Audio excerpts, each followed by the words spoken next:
come to this program today, especially when it's so cold and windy out there, and then people are preparing for the blizzard that's supposed to visit us tomorrow. So I'm truly pleased that you could come to this program, at which the 2017 recipients of the Marlin Williamson Distinguished Faculty Fellowships will share their successful projects with you. The fellowship is the Humanities Center's largest and most prestigious award. It was made possible by the endowment gift from Dr. Marlin Williamson, a former provost of this university, who was also a former dean of our College of Liberal Arts and a former chair of the English department. Marlin passed on February 19, 2010, and bequeathed over $800,000 to the Humanities Center that endowed this fellowship. On page 2 of your program, you will see the description of the award competition. The first year for the award was 2011-2012, and Richard Marbach, professor of English, was the first recipient for his proposal, The Virtue of Vulnerability in Public Persuasion. Is Richard here? No, it's not. All recipients have been Dora Appel, Art and Art History, Jeff Apt, Art and Art History, Liliana Polak, Liliana is here? From linguistics, Renee Huglen, I saw Renee come in from the English department, and Tamara Bray, who I saw come in not so long ago. She's in the back there. She was the 2015-2016 recipient. So this year's recipients will join that very august crowd. The Humanities Center reviews the proposals. The advisory board of the Humanities Center reviews proposals and make the selection. The current advisory board is listed at the back of your program, and I'm not sure if any one of them is here at this point. Oh yes, there is Cynthia from the library is here. Cynthia, please stand and be acknowledged.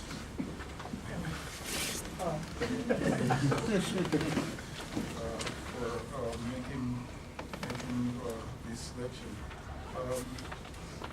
We're also pleased to have in the audience, I think, Rachel Paulson. Rachel is here, who is the director of the gifts processing in our development office. She manages the endowment yield so that we can get 2 awards every 2 years. And my script tells me to ask Rachel to stand.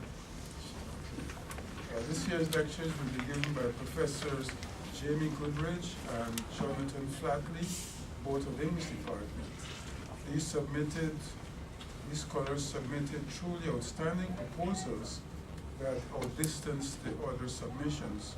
Consequently, the board was very happy that we could offer two fellowships last year. Otherwise, it would have been very difficult to choose between these 2 projects. I'm sure you are in for a treat when the speakers present them to you. So once again, thanks for coming. I will now turn the proceedings over to Distinguished Professor Emeritus Arthur Marathi of the English Department, who will introduce the first speaker and then serve as moderator for the Q&A session. The second talk will follow after a short pause of 10 minutes or so, and it will be moderated by Patrick Leary of the English Department, and the speaker will be Jonathan Flatley. So, over to you.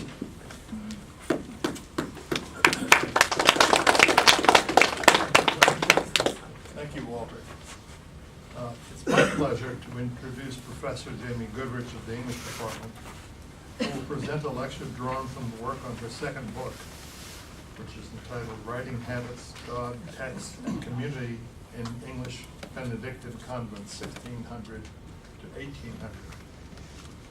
Jaime came to the English department in 2008 from the doctoral program at Boston College, working there with one of the smartest and most intellectually creative scholars of early modern English literature and culture, Mary Thomas Crane, who, by the way, lectured here at Wayne about a year ago.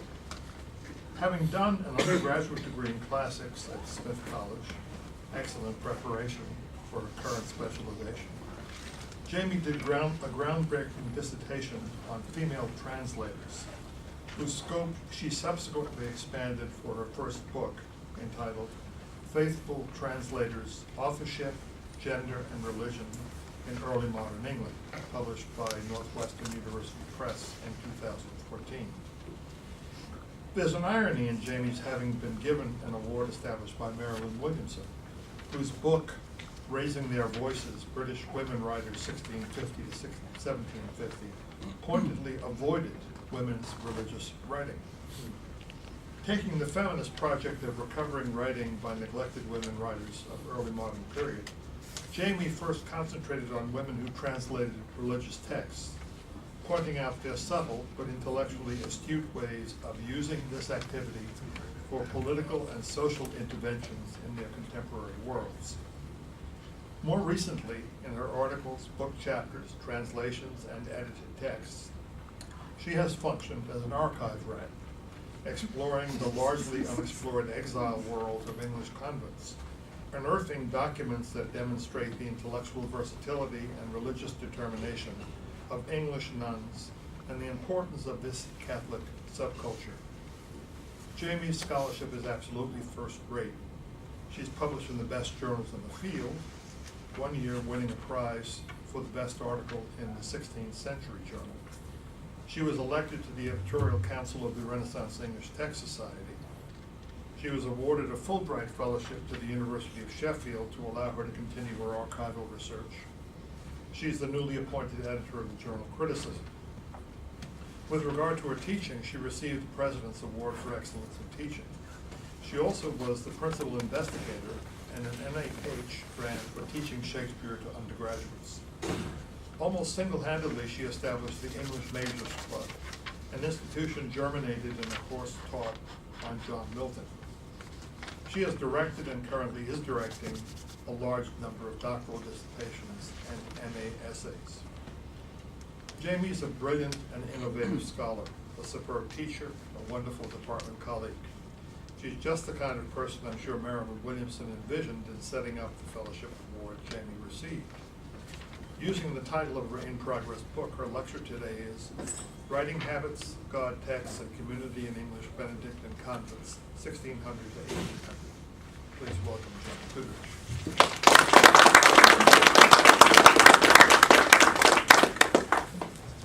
Arthur, that was much too kind. What I should say is that, as many of you know, Arthur and Ken Jackson were actually largely responsible for my hire, and thus for this career that Arthur has just sketched. And I will be forever indebted to them for that. And today, I will actually thank them with the sincerest form of academic compliment, which is by engaging substantively with their scholarship. I also want to thank Walter and the Humanities Center for funding this project at various stages, not just with the Williamson, but also with a faculty fellowship a few years back. And I'd like to thank you, the audience, for being here, braving this cold and windy day. Today, I'm going to be presenting a short version of the introduction to my current book project.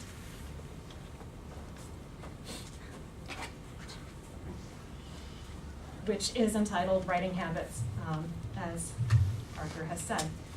And I should maybe warn you that over the last 10 years, I think people feel as though they've gotten to know me and my scholarship a little bit, and there may be some things that will surprise you about this talk.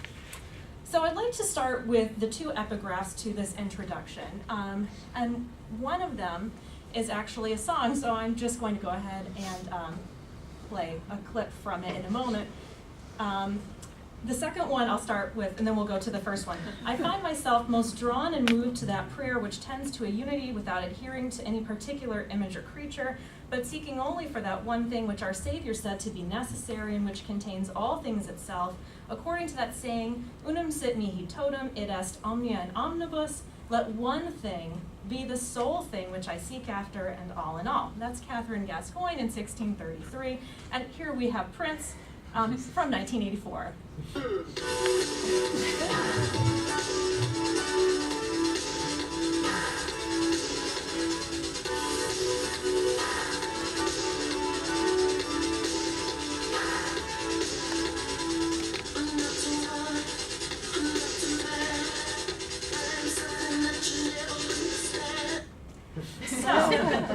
The late great artist Prince may seem to have little in common with Catherine Gascoigne, and I put their pictures up here to really drive this point home. Gascoigne, of course, although most of you won't know her, is a 17th century Benedictine abbess and staunch defender of contemplative mysticism.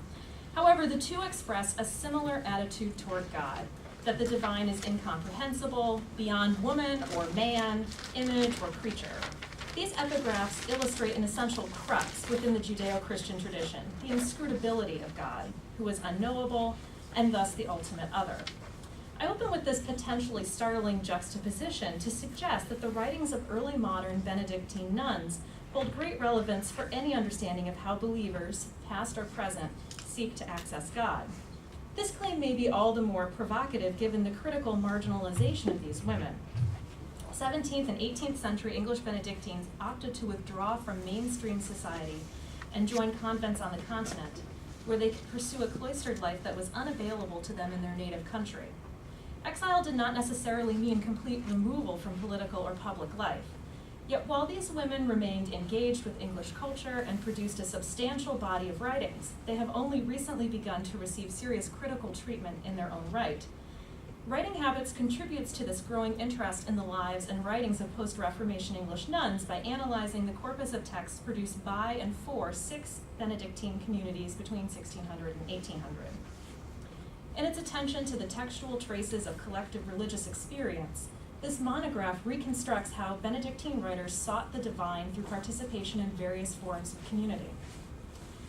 Writing Habits combines rigorous archival research with philosophical inquiry in order to respond to and intervene in the current debate among early modern scholars over the relative merits of historicism and presentism. Now, I do not mean to create an overly simplistic distinction between these two modes, since historicist methods may be shaped by presentist concerns. As Margaret Ezell has influentially observed, for example, the first decade of scholarship on early modern women writers was dominated by a critical search for proto-feminist foremothers. Nevertheless, there is a stark divide between those who seek to approach the past on its own terms and those who approach the past through contemporary lenses. The much heralded turn to religion in early modern literary studies offers an excellent example of the scholarly binary that has arisen from this clash. Although religion was of central importance in early modern England, the dominance of new historicism and cultural studies led scholars to downplay the topic during the 1980s and 1990s. Around the turn of the millennium, Ken Jackson and Arthur F. Marotti called for a turn to religion. Rejecting new historicist readings of devotion, Jackson and Marotti argue that scholars must recognize the otherness of early modern religion rather than collapsing religious discourse into familiar paradigms such as politics. In doing so, Jackson and Marotti offer not one way forward, but two. The first half of their article surveys scholarship rooted in historicist and materialist methodologies, recommending an approach based on the actualities of lived experience.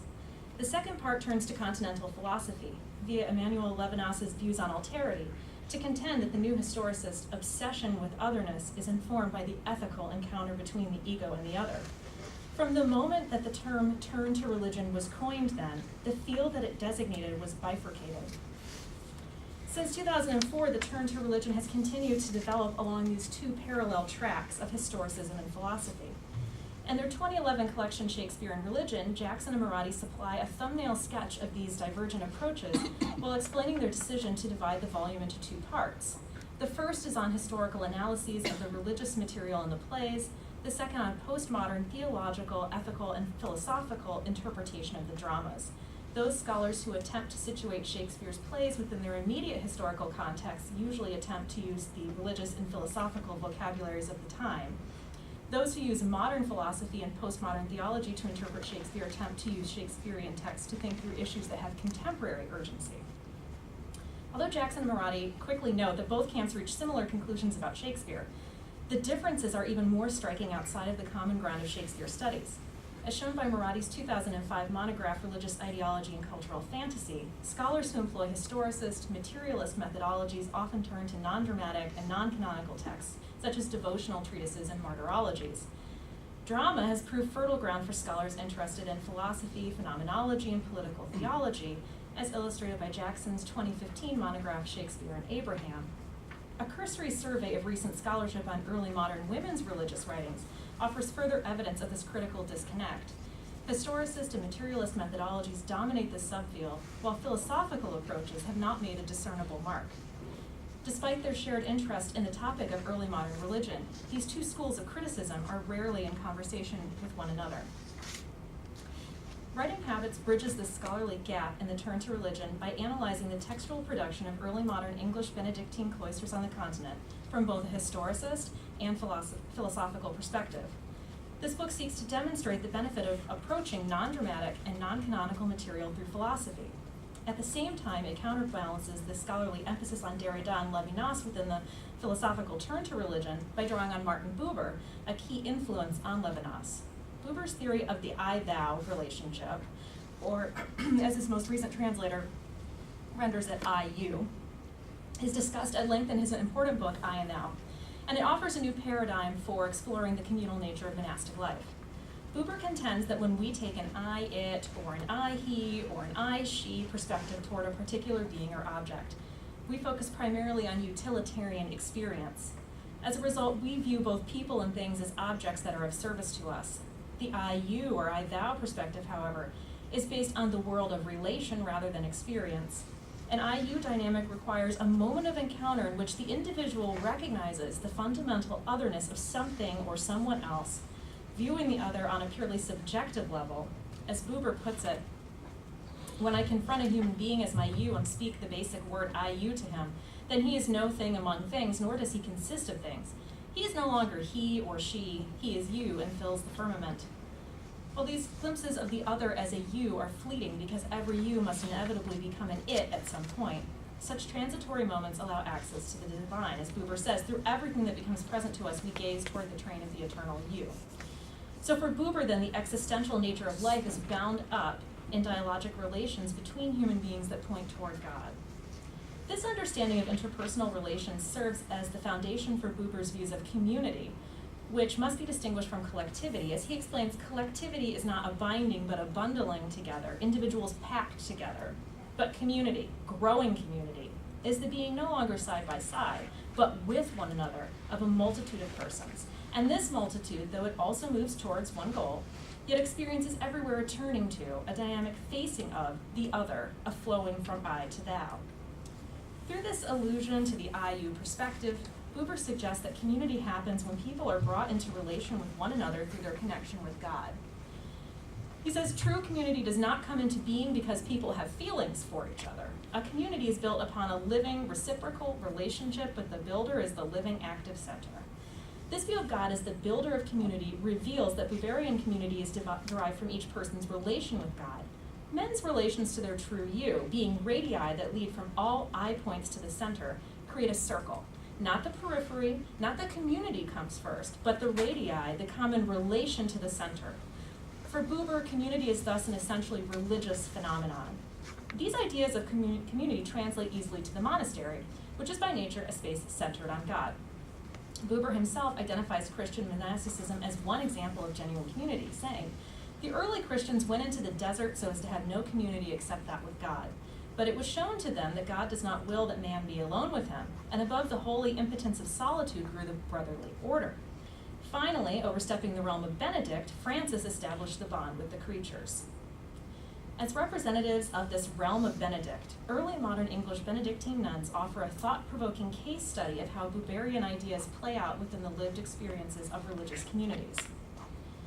Writings within the Benedictine tradition represent the monastery as a God-centered space where human relations facilitate this divine communion. As the English Benedictine congregation explains in a 2015 publication, in its essence, monastic life is an encounter with Jesus Christ. This encounter is initiated when God invites a person to take up a monastic vocation, as described in the prologue to the Benedictine rule. "Let us with astonished ears hear what the divine voice daily crying out admonisheth us." In its explication of this prologue, the English Benedictine congregation observes that God's call may occur through the voice of another. The voice in which the divine call is initially heard by a monk or a nun may be that of anyone who has mediated to us a sense of Jesus' summons to life. As in the Buberian paradigm, the rule indicates that the monk or nun encounters God through a profound interaction with another person, and this first contact leads to their entry into a human community predicated on the individual's relationship with God. In turn, the creation of monastic community privileges a personal connection to God over interpersonal relations. The rule emphasizes this individual focus on God, twice stating that Benedictines should, quote, prefer nothing before the love of Christ, end quote. Monks and nuns are joined together into community by their shared orientation toward God rather than each other. Buber's writings thus provide a philosophically grounded way of understanding the operation of communal dynamics within Benedictinism. While the Buberian perspective is helpful on an abstract level, any careful examination of how religious community occurs must be based on the specific history of particular monastic institutions. Archival material documenting the history of religious houses is therefore essential for tracing the operation of Buberian philosophy and practice. The writings produced by and for early modern English Benedictine nuns are especially rich sources for this sort of investigation. Englishwomen established 6 Benedictine convents on the continent, at Brussels in 1598, Cambrai in 1623, Ghent in 1624, Paris in 1651, Pontoise in 1652, and Dunkirk in 1662. And over 1,000 manuscripts and rare books from these convents are extant in American and European archives, constituting a fertile corpus that has yet to receive sustained scholarly examination. It must be stressed, however, that none of these houses, archives, or libraries survives intact due to the historical trauma of the French Revolution. The 4 houses in France were unprepared for the French authorities' decision to dissolve foreign religious institutions in 1793, and they consequently lost most of their libraries. The 2 cloisters in Flanders fared better. Not only did they have advance warning of the French army's arrival, but these houses were also cognizant of how the soldiers had treated their sister institutions. Yet only a few manuscripts remain from the original libraries of these convents as well. The books and manuscripts that survived the vagaries of the French Revolution and the nuns' later peregrinations suggest that these houses provided a corporate and institutional context that distinctively shaped the nuns' writings. Each of the Benedictine houses followed statutes that supplemented the Benedictine rule. These documents prescribed a structured day with several potential opportunities for writing. Daily routine revolved around the divine office, a series of communal devotions occurring at set times. So the schedule at Brussels, for example, was matins at 3 a.m., prime at 7, terce at 9, sext just before 10:30, none at 12, vespers at 3 p.m., and compline at 6:30. At several points in the day, the Brussels statutes mandated silent time that could have been used for writing, between matins and prime, during an hour of silence in their cells at 1 p.m., and between vespers and supper at 4:30. Cambrai and Paris are better known for their literary activities than the other Benedictine houses, yet their constitutions did not offer more structured free time. The most obvious opportunities for writing Cambrai include the periods from 12:30 a.m. at matins until prime at 6:30 a.m., from vespers, which would be at 3 until 4, and between compline at 7 and bed at 8. Paris maintained a similar schedule with 2 additional half hours of unprogrammed silence. Of course, other blocks of time devoted to prayer and recollection might also have been used for writing. Benedictine nuns who did not pray, read, sleep, or do something else in these free moments composed a wide variety of texts. Most of the extant works from the convents can be divided into 2 major categories: individual and institutional writing. Individual texts may be defined as writing conducted for a nun's own personal spiritual advancement. Composed with little thought about any audience beyond the immediate author or her confessor, these works range from spiritual commonplace books to original reflections, prayers, and poetry. Institutional writing served a larger purpose related to the house. Record keeping, of course, was essential, and office holders also produced administrative texts outlining the principles of governance, such as chapter sermons and monastic conduct books. Annals and obituaries, often composed by the abbess or prioress, documented the history of the house. Whether institutional or individual in nature, the writings of early modern English Benedictine nuns collectively addressed a major dilemma experienced by every English convent on the continent. How could English nuns cultivate a cloistered identity when the Protestant Reformation had swept away nearly all vestiges of English monasticism? Because English Benedictine nuns were creating monastic identity from scratch, their writings offer special insight into the nature of communal formation as theorized by Buber. Each surviving book or manuscript is a material artifact that must be understood as a product of and contribution to a localized project to create a specific community. At the same time, Each text is also a data point within a broader corpus now located within monastic institutions, research libraries, and state archives throughout Belgium, England, France, Italy, and the United States. Based on extensive archival research at these repositories involving examination of over 1,000 documents, this study employs a meticulous, data-driven approach to analyze the intersection between communal identity and writing in early modern English Benedictine convents. Its chapters center on 4 major kinds of cloistered writing, drawing on a wide range of extant manuscripts in order to provide a comprehensive analysis of Buberian communal dynamics in these institutions. In this melding of historicist, materialist, and philosophical approaches, Writing Habits exploits the friction that occurs when historicism and presentism are juxtaposed.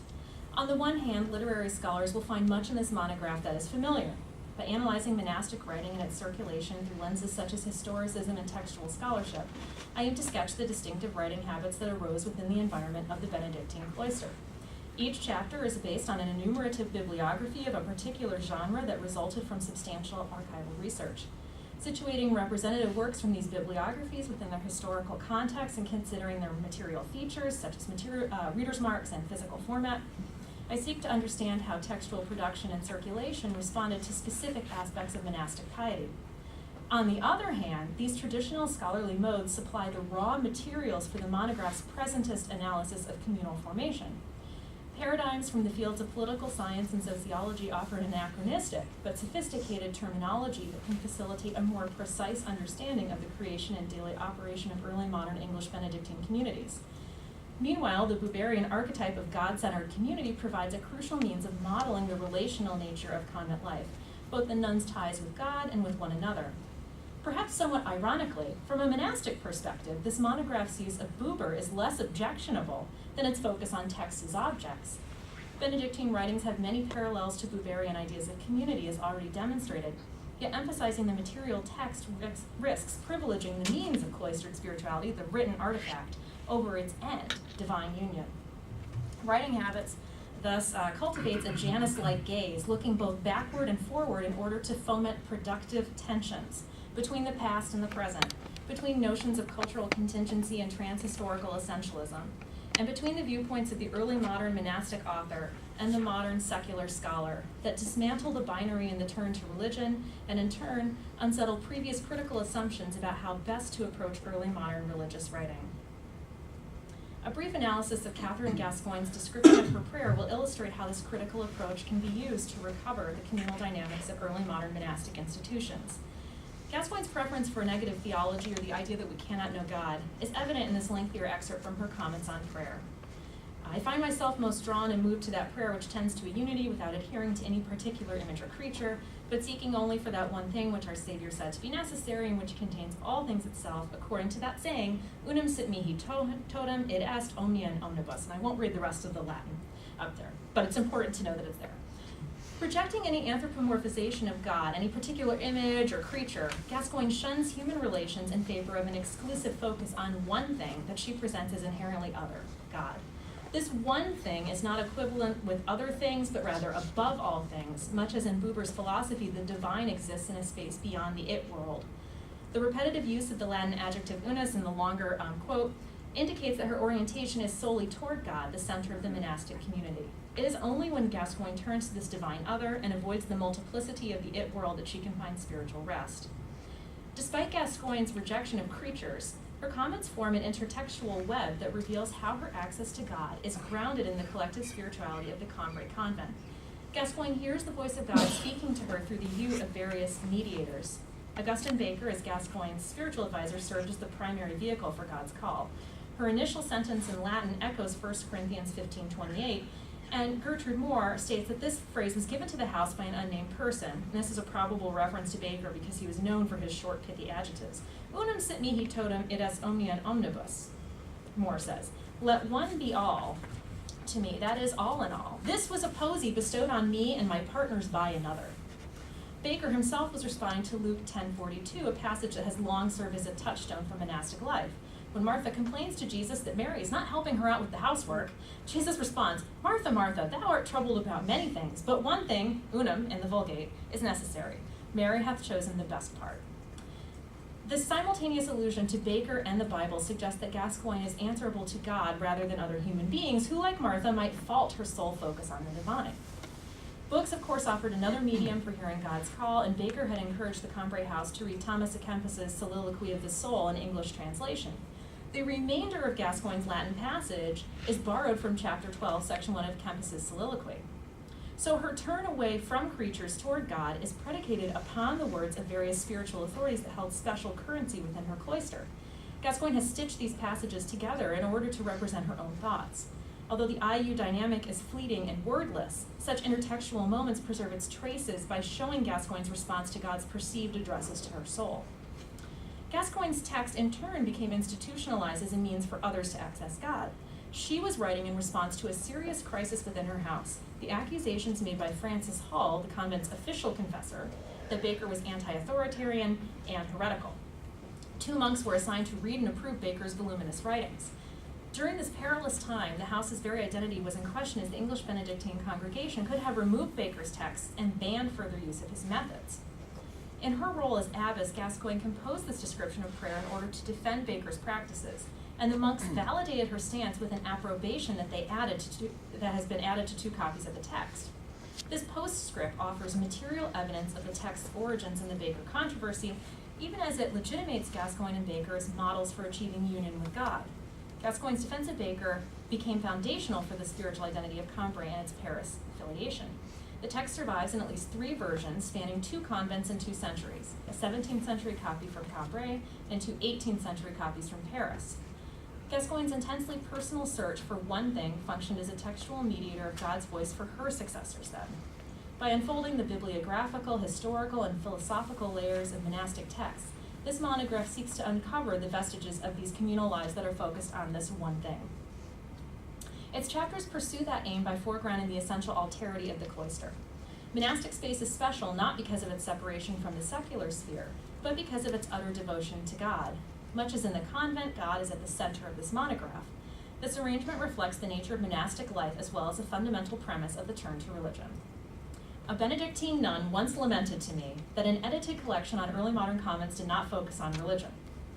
This comment puzzled me, because at first it would seem that a volume on convents would naturally involve religion, and I was included in the volume, so this was a critique of me as well. But the more I thought about it, the more I realized that her complaint reflected the previously mentioned tendency for scholars to conflate religion with other topics. Speaking of religious studies in general, the American historian Robert Orsi has recently criticized the scholarly inclination to characterize religion as a metaphor, saying religious practices are representations of social or psychological facts, symbols of something else, but nothing in themselves. Several foundational critiques from the turn to religion anticipated Orsi's comments. As Jackson and Marotti noted in their original article, religion is not the same thing as politics. Julia Lupton has since posited a corollary. Religion is not identical with culture. Along similar lines, yes, the convent is a female-oriented space, but its piety is not equivalent to feminism. Writing Habits responds to these caveats by considering monastic devotion as a means of addressing God, rather than something else. This monograph reads the writings of early modern Benedictine nuns through a matrix of presence in which God is the living, real center of monastic life. Cloistered texts reflect a 4-fold set of communal structures based around this central presence: relationships between the nuns themselves, between the individual nun and God, between the convent and God, and between the convent and the public sphere. The major genres of early modern convent writing, administrative texts, spiritual works, historical writings, and polemic, evoke all 4 of these structural relationships. By identifying the habits of writing that were particular to early modern English Benedictine cloisters, this monograph seeks to demonstrate how textual production offered a variety of tools for approaching God. The first 2 chapters draw on Ferdinand Toni's concept of Gemeinschaft, or community created through daily social interaction, to analyze how basic elements of monastic life facilitate the nun's communion with the divine you. Chapter 1 explores administrative texts that offer blueprints for a shared religious life, arguing that these works transform quotidian routines into a means of approaching God. By providing models for the community's everyday interactions, administrative writing created a Gemeinschaft that's centered on God. Chapter 2 analyzes spiritual writings that offer nuns a text-based means of performing shared piety, identifying cloistered community as the source of individual nuns' access to God. Meditations, memoirs, and miscellanies reveal how the Gemeinschaft of collective spirituality served as an entry point to private union with the divine. Chapters 3 and 4 turn to Benedict Anderson's theory of imagined community, or perceived social identifications across space and time in order to demonstrate how nuns formed I-you relationships beyond spatial and temporal limits. The third chapter focuses on texts that conveyed the common spiritual genealogy of convents, arguing that histories and life writing presented God as the creator and center of their communities.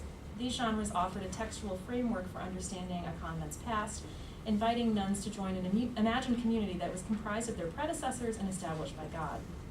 Chapter 4 discusses polemical writings that resulted from quarrels within the convents, showing how nuns positioned themselves within broader Catholic communities during times of crisis. When a cloister deviated from orthodox practices or ceased to share a common orientation toward God, polemical writing helped negotiate the resulting breakdown in monastic order by linking nuns with the imagined community of the Catholic Church. Writing Habits advances a new paradigm for the turn to religion by mending the rift between historicist and philosophical approaches to religion in early modern English literature. Although historicism and presentism are often viewed as polar opposites, this monograph demonstrates their complementarity. By elucidating the historical and material specifics of a particular text, historicist methodologies allow for a detailed reconstruction of devotional practices from the past.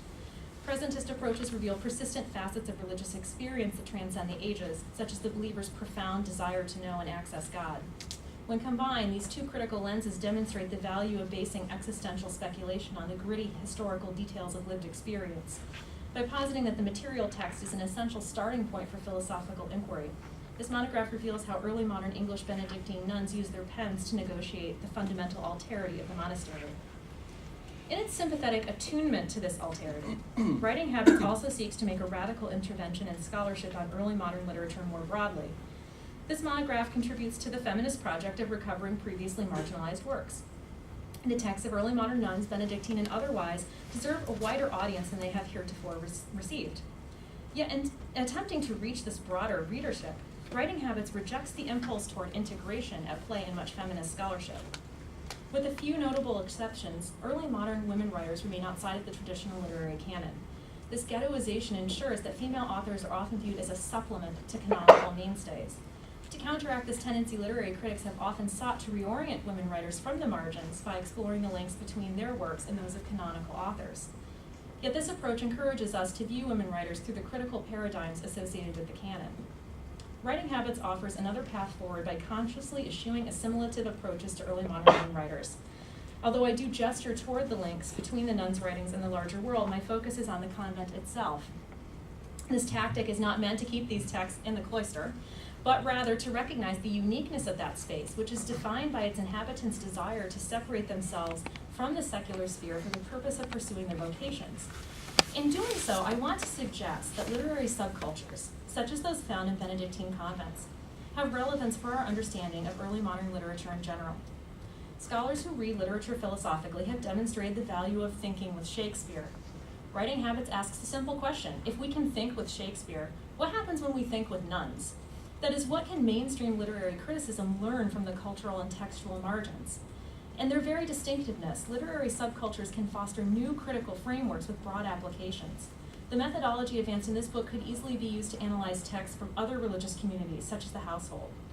Writing Habits thus challenges the usual optics of literary scholarship by contending that the future of early modern literary studies lies in the margins, which produce works that challenge, complement, and extend the canon, yes, but which also can generate new analytical tools that reframe our understanding of early modern English literature writ large.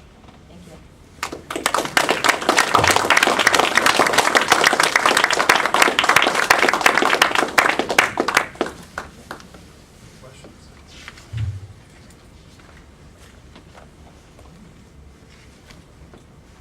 If you could just talk more about the last part.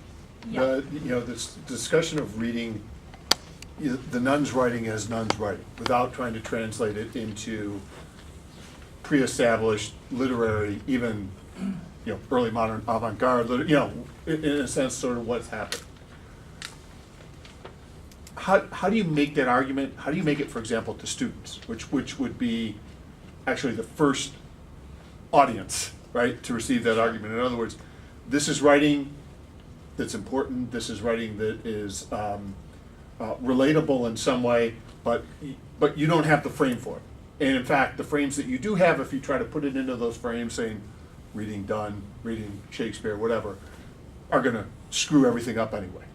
So how do you make, what I'm looking for is how you're going to make, how you make those arguments and how you're going to continue to make those arguments, I guess. Yeah, I mean, that's a really good question. For me, it's coming from a profound personal dissatisfaction with the state of scholarship in early modern women writers, which is that, yes, I could continue to do the same kinds of things that I have done and that people do. Look, I found a woman writer. Oh, I found another one. I have over 1,000 manuscripts, okay? I found a lot of women writers, and I can't keep replaying that narrative. And we have to do it, and it's necessary and important.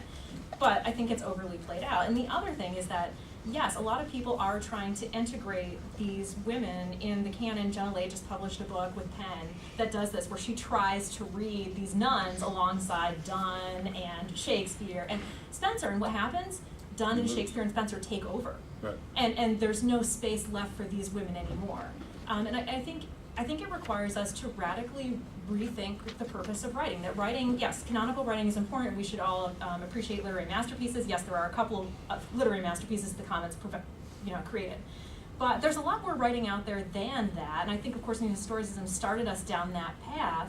But we haven't fully realized the liberatory effect of this, right? That there are other ways of expression that are not the culturally dominant ones, and we need to explore them. So I think that's probably how I would talk to them about it in terms of subcultures, and they'll understand that there are certain subcultures on the internet or whatever, that might, if you think about the Twitter poets, right? Right. They're not real poets, but they have thousands and thousands of followers, and they get lucrative book deals.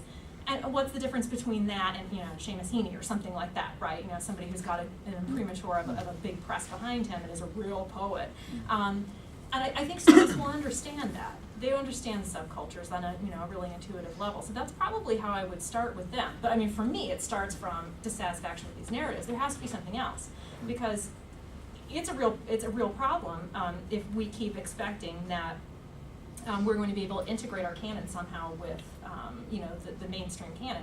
And I've had numerous conversations with other scholars working in early modern women. We say, well, if we put women or gender in the title of our panel at Renaissance Society of America or whatever, we know who's going to show up. It'll be the same 20 people, we know all their faces, and then let's do an experiment. Let's take gender and women out and see who shows up. Suddenly there are new people in the room.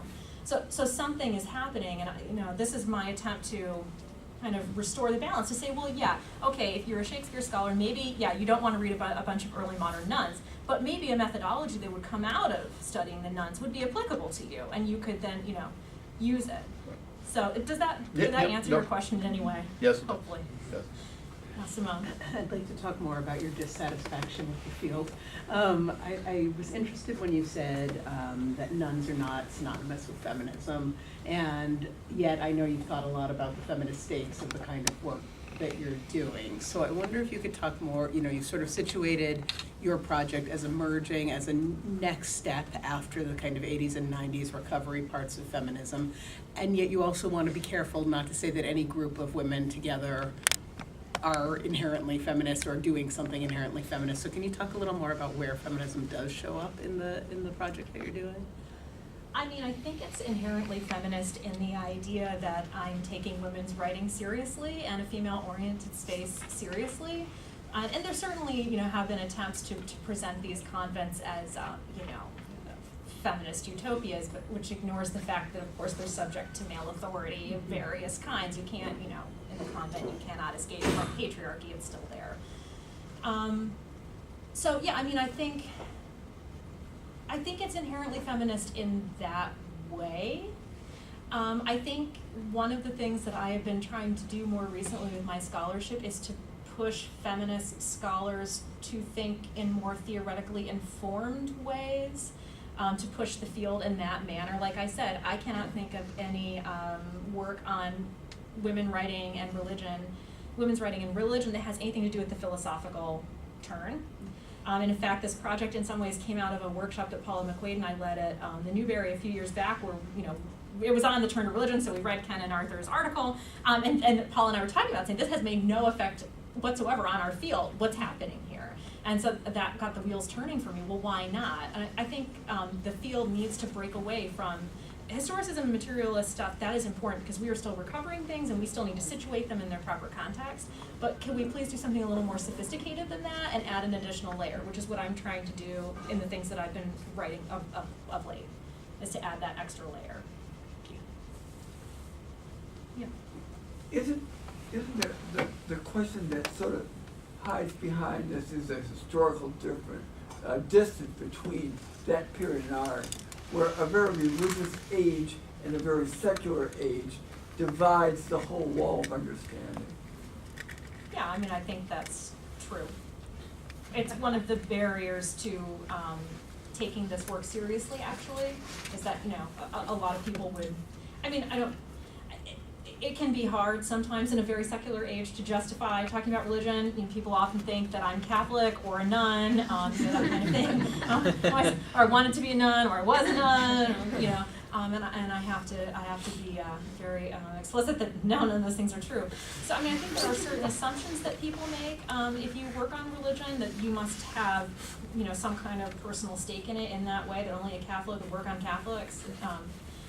So it does present a barrier, but I mean, there are many other things about the modern age that are different from the early modern age that, you know, present similar barriers. So it's, you know, one of many that have to be overcome. Thanks, Jamie. I wasn't sure how to fit together the ideas of Buber's that you presented with the ideas of Gascoigne's that you presented, Yeah. or whether they were supposed to fit together. So Yeah. Buber has this view that these sort of fleeting moments of you-ness give us some kind of access to the divine. Correct. But this idea that Gascoigne's that you started out with, this inscrutability of God, seemed in some sense to be denying that we can have any access to the divine. So Right. I just wasn't quite sure whether those are supposed to fit together, or exactly what relationship you see between them. Well, they do. It's always a fleeting mediated access, which is why it works so well with Buber. That, you know, when she gets the posy from Baker's, that gives her a moment of access, right? But it's only going to be momentary and fleeting, and that she will access God in that way. But that you never, you know, with Buber, you never fully get to know God, right? You never fully get that moment of complete, you know, long-lasting kind of recognition. And I think that's really what the convent is trying to do, and Gascoigne's writing shows that, is it's engineering these moments for the fleeting recognition of God, and telling you different things, like how to, you know, where to look, and what to read, and at what time you're going to be here, and what posture your body's going to be in, and setting up these moments where you'll just have that moment where God will talk to you through some kind of mediator. But it will always be fleeting, and that's the whole point of convent writing, is that, you know, you're always working toward it. You'll get a glimpse here or there, but you're not getting the full thing, right? It's not 24/7 access, kind of like, you know, Gertrude Helfta, you know, gets God in her heart and gets to walk around with him all the time. The nuns I'm working on, they don't get that, right? they're always striving for it, and it disappears from them. And so I think that, for me, is the part of it. But the other part of it is the ideas of community, right? That the community, we tend to think of it as people relating to one another. He's saying the focus is actually on God in the center, and this is interesting, right? Because Gascoigne is the abbess, right? She should theoretically be the person who's most thinking about the community. And yet in her writing, she says, I don't care about other creatures. I don't care about anybody else. My focus is on one thing. That's it. And so that's the other way in which her writing really demonstrates, for me, the Buberian ideas playing out. And it's only in that determined focus on that one thing that she can then occasionally glimpse it through these mediators like Baker and the Bible and that kind of thing. Does that make sense? Hopefully that. Yeah, I think so. clears So up a this bit. kind of access to God that she thinks she can fleetingly have, is that some kind of like perception without understanding, or something like that? Yes, or some kind of yes. like experience without it being like articulated? Right, exactly. I discursively? mean, you can't see God, you can't hear God, you know, you can't use any of your senses to reach God in the kind of mysticism that she's, you know, proposing. It's wordless, it's, you know, it's just an experience. And so, if that makes sense, that's what she's trying to do. So even though she accesses God, he remains completely inscrutable. Yeah, Arthur. I appreciate it because in a way I felt I've been in this situation, but if you say it's a mistake in approaching this kind of subculture with the decoding devices that we all have, sociological, psychological, economic, political, we're distorting what it is we're talking about. On the other hand, if you say, I'm going to exercise my sympathetic imagination and try to get inside that world and say what it looks like, you've got the nagging critical voices in the back of your head saying, well, I understand this phenomenon this way, I understand it that way. There's a way in which you never get away from what you know and what you understand, and Sure. methodologically what's available to you. But Yeah. you sort of put it to sleep for a while. And you're saying there's a value in disorienting yourself as a perceiver, and possibly your readership, to say, in a sense, you've got to start historically and imaginatively from scratch in seeing what it is that you're looking at. So you're saying sympathetic imagination works, but there are definite limits to it in terms of the critical thoughts that are occurring in the background, and there's a kind of inability really to understand another era, another Sure. culture, the past as a foreign country, that kind of thing.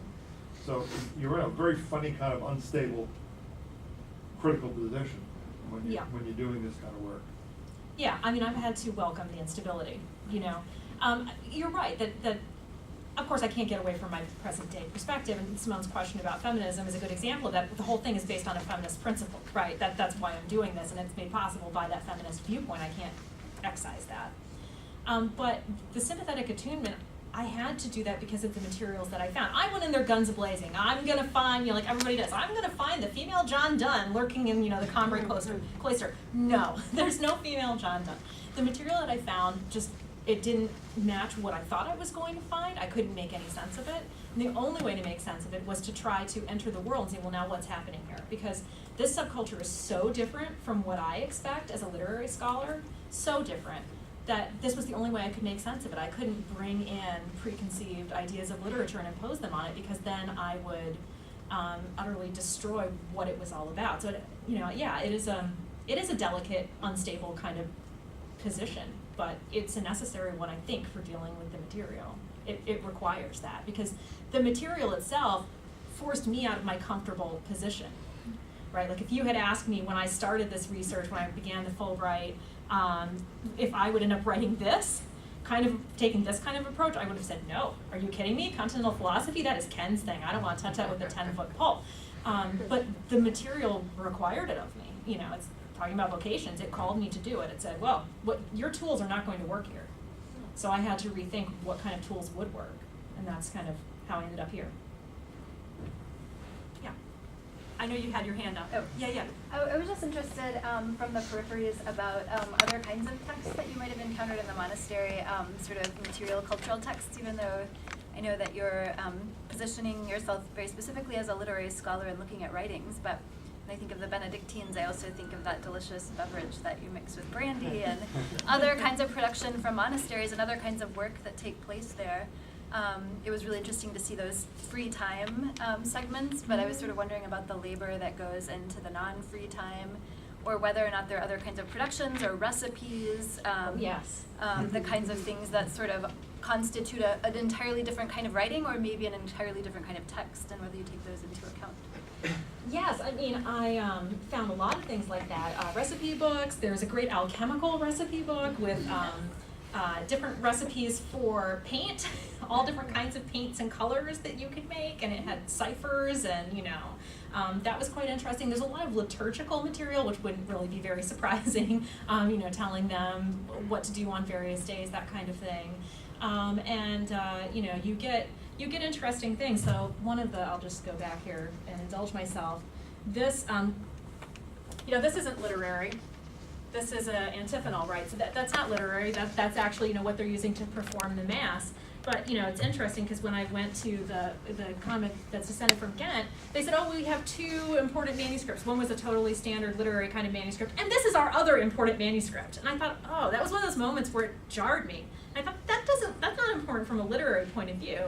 but it's important in terms of the convent's life. So one of the things I did was to take pictures of all kinds of manuscripts to get a bigger picture of what's going on in the convent and understand it, and not prioritize, so-called literary things. And a lot of this is actually not going to be terribly literary. The first chapter is on spends a lot of time on statutes, which really, they aren't that exciting from a literary perspective, but that's writing that's doing a lot of important work, and it's foundational. So I find myself often working with these kinds of things that aren't quote unquote literary.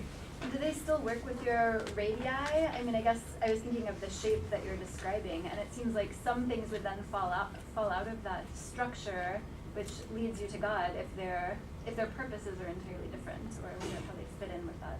Right. I mean, the purpose of Benedictine life, the classic formulation is ora et labora, right? Work and pray. And so even work like this, and the statutes and rule are very insistent about this. Even that kind of work that's not obviously religious, when done for God, is a way of talking to God. So they will, even though, we would expect certain things would fall out, they will recapture them and try to recuperate them and say, well, even when you're scrubbing the floor, you should be doing little prayers, right? And make that, you're not just scrubbing the floor, you're doing it for God, right? So everything is always, in the economy of the cloister, everything is always being redirected back to that center. Or they're trying to, that's the ideal. People are people, right? They can't always, 100% of the time do that. So they're always catching themselves and trying to redirect it back to that center. So yeah, even those things that we would think, scrubbing the floor, whatever, that is a way that you can interact with God from their point of view. We're supposed to take a 5-minute break right now. Thank Jane for talking.